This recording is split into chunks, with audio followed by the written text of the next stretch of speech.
taking hexagonal close packing two-dimensional layer. The first layer contained red colored spheres indicating the alignment of the layer. This alignment is called A. These are the void spaces of the layer. We have to place a layer on top of this layer.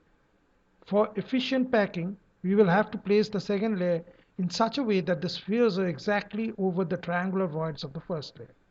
Only these triangular voids can be covered. The spheres of the second layer are blue in color, which indicate that this layer has different alignment, and this alignment is called B. We can no longer see all the void spaces created between the two layers. In order to overcome this problem, we will make the second layer transparent. Now we can clearly see the two different types of voids created by these two layers.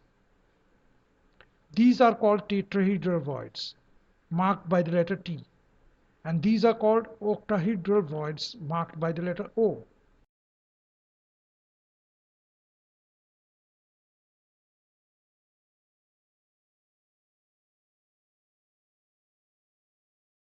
The tetrahedral voids are created by four spheres. First, we make the spheres a little smaller in order to understand the shape.